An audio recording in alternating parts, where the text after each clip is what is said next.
Big Monday crowd. Hope you guys had a good weekend. Welcome back. I had a very nice weekend. Not that anybody is asking. Nice weekend with the girls. Boyfriend. I like the boyfriend, if anybody asks. Boyfriend is the part of the premises. Monday. This is the total hospitalization rate. What you see is basically flat. Flat is not great, but flat may be a reaction to the weekend. Sunday discharges may be down. But we have the same question: how fast and how steady is the decline? We don't want to see flat. We want to see an increasing decline. And we want to see how fast that decline goes and how low does the decline go, right? When does that hospitalization rate get down to a truly manageable number? When does the incoming case number get down to a manageable number? You see again, overall hospitalization rate is on the decline. Again, yesterday, a little less than we would like to see. But hopefully it was a Sunday anomaly because of the weekend. Intubations is down. Number of new cases, still 1,000 new COVID cases every day. Puts it in perspective. Down a tad from where it was, but again, these weekend numbers sometimes are a little strange. Number of lives lost, 337. Still tragically high. But on the decline, if you look at it over the past few days, not that that gives any solace to 337 families who are suffering today. On testing, this has been a big topic, increasing testing. It's been a scramble for all the states. We're doing well on it. The testing tells you where we are, right? And whether the infection rate is going up or going down. We've now tested 7,500 people statewide, so that's a very significant number, and it gives us a snapshot of where we are. It's just a snapshot, but snapshot, snapshot, snapshot. You look at the different pictures, and you have a movie at one point, and you can track what is happening. So it's 7,500 people. The percent statewide that's positive is 14.9. When we tested 5 days ago, it was 13.9. 13.9 to 14.9, 1 point. Statistically, it's in the margin of error. I'd like to see the margin go the other way, but male, female, they both went up a point. Men are still more likely to have the virus than women by a couple of points. Whatever that bespeaks, I care not to speculate. These are the regional numbers in broad strokes. Long Island 14, New York City is up a couple of points. Westchester, Rockland is up a couple of points. The rest of the state is basically flat. This is the infection rate by region. People hear New York, they think New York City. Yes, we have New York City. We also have upstate New York, North Country, which is predominantly rural or suburban. And you see different situations across this state. This is not a homogeneous state. So the Mohawk Valley, 2.6%, North Country, it's 1.2%. Capital District 2.1, Hudson Valley 10%, but that has Westchester and Rockland in it. Central New York 1.3, Southern Tier, Finger Lakes, Western New York 7.1. Western New York is the high point upstate. Hudson Valley again has Westchester, Rockland. We had a significant problem in Westchester, less so in Rockland, so I think that would skews that number. But when you see 1.2% in the North Country, 2.6 Mohawk Valley, Capital District. You see a much different situation than you're looking at in New York City, where you're in the 20s, right? So different situations, different strategy going forward. We're coordinating as a state, we're coordinating with our neighboring states, but you still have to take into consideration the variations across the state, and that's what we're trying to navigate. By race, you see the percent for Asians is ticked up, African Americans actually down. Latinos went up 10%. Nobody can explain what caused that jump in this survey, and it's something we're going to watch, and we're doing more testing in lower income communities and African American and Latino communities, as we discussed. And the age breakdown is fairly consistent with where it was. So that's where we are today in New York. New York City, obviously, high point number of cases in the country, higher than some countries globally, and upstate New York, a very different reality. Big question is reopening, especially for those places with less of an issue to begin with, or places that have reduced their problems. And I get a lot of local officials who are calling me. We want to talk about reopening, reopening, reopening. Know what you are doing before you do it. Those are words to live by. I don't know who said it, but it is a true axiom. So we want to unpause. May 15th is when the pause regulations expire statewide. I will extend them in many parts of the state, but in some parts of the state, some regions, you could make the case that we should unpause on May 15th.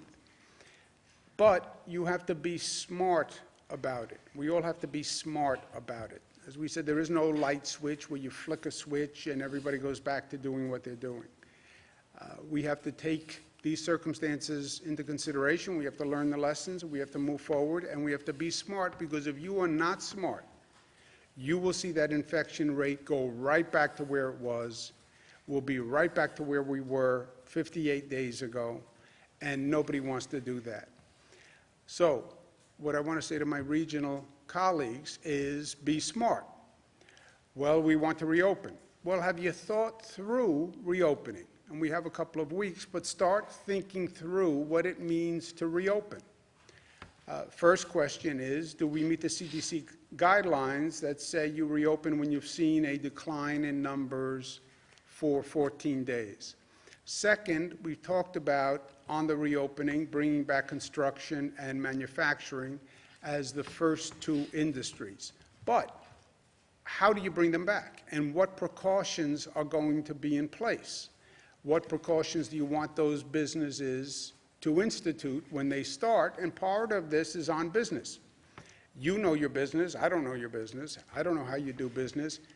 How do you incorporate into how you do your business and where you do your business the precautions that we want to take going forward? How do you do social distancing? How do you do monitoring? Are you going to take the temperature of people who walk in the door, et cetera? And that's for government, but it's also a question for government, for business. Healthcare capacity. You want to reopen a region. What is the healthcare capacity in that region? How many beds will you have available if that number goes up? How many ICU beds will you have available? And are you contemplating what's going to happen when the flu season kicks in September, where we could potentially now be dealing with COVID cases on top of flu cases? You have to test for both and possibly have hospital capacity for both. Do we have testing in place? And is testing ready to go? Because testing is one of the main monitors, right? Do we have a tracing system in place? We all talk about testing, tracing, isolating. That has to be in place. Test people, you then trace the contacts, you find the positive people, and you isolate them. But you need a tracing system. And this is something we've never done before, right? So that system has to be in place. When we isolate people, where do they go? Isolation, once you find the person who's positive, basically you can say to the person, look, you can go home, but then you run the risk of infecting those people in your house, or we could put you in an isolation facility. We have a hotel, et cetera, that we can put you in for 2 weeks. But you have to locate those facilities first. We have to coordinate as a region. There is no one county in a region, it's a region. And these are the Regional Economic Development Council regions that have worked together. But we have to coordinate that region. So everybody in that region has to have the same policy when it comes to schools, when it comes to transportation, when it comes to testing, when it comes to tracing. And that region's plan has to fit in to our overall multi-state plan. No attractive nuisances. Attractive nuisance is a legal concept where you have a potentially dangerous situation that actually attracts people, normally children, to it. We can't open an attraction that might bring many people from outside the region and then overwhelm people in that region. You have a lot of pent-up demand. And we have seen this before, where when we're not coordinated, we have New York people going to Connecticut because Connecticut has parks or waterside access that's open. We don't want to create a situation where people flood an area because they're looking for something to do. And then we need a regional control room, I call it. We have to be monitoring what happens when we start to reopen. And that entire region has to have a control room function where we're watching what's happening. For those friends who are more graphic, we're going to turn the valve on reopening, turn it a little bit, start to reopen, and then you watch the dials. What are the dials? Hospitalization rate, which we know now. We've been watching that. What does the antibody testing tell you? Antibody testing is important because it tells you the people who were infected, the infection rate, and now resolved because they have antibodies. What does the diagnostic testing, which is a different type of testing, tell you? Positive and negative, but what's happening on the diagnostic testing? Those dials will give you the fourth dial, which is the infection rate, what's called the RT rate, the rate of transmission. So turn that valve a little bit. For a region, watch those 4 gauges very carefully every day, see what's happening on those gauges. You can either close the valve, open the valve a little bit more, or leave the valve where it is. But when I talk about the regional control room, that's what I'm talking about. Getting that data in to one central place where everybody agrees on the numbers and everybody agrees on what we do the next step. We have medical centers that were built. I spoke to President Trump about this morning. When we were worried about the lack of capacity in the hospital system, the federal government was good enough to send in the Army Corps of Engineers. They did a phenomenal job in building beds quickly. We built a number of facilities. We're now talking about a possibility of a second wave of the COVID virus, or COVID combining with the regular flu season in September, which could be problematic again for the hospital capacity. So the facilities that were built, I spoke to the President about leaving them in place until we get through the flu season. God forbid we need extra capacity again. I don't want to have ask the federal government to build capacity, then take it down, and then wind up in another problem area. Javits Center, we have to think about, because the Javits Center is in the Javits Convention Center. It has 2,500 beds, so it's a great facility, but it's also in the convention center. You can't reopen the convention center, obviously, when it's with the hospital beds in it. Westchester County Center, the same issue. It's also the Westchester Convention Center. So question mark on those facilities when we take them down. or how we take them down. I'm going to speak to the county executive in Westchester County, George Latimer, about that. But Javits will be on hold for both those facilities now until we decide. But again, anticipate an issue in the future and make sure we're ready. But I want to thank, again, the Army Corps of Engineers did a fantastic job. And President Trump got it done, and he got it done very quickly. So those facilities, Javits, over 1,000 people went through Javits. We didn't need the whole facility, but 1,000 people is a large number of people. On Saturday, as you know, we expanded our diagnostic testing criteria for frontline workers, essential workers, et cetera. We'll be opening additional drive-through testing sites for those people this week. People can't just show up at a drive-through center. You have to call first, make an appointment, so we can handle the flow. We're also very concerned about making sure we get testing to our essential workers and our frontline workers.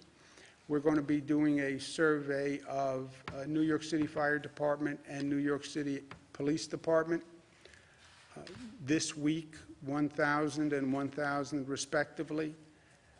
Just to find out, again, with the antibody testing, what is the infection rate.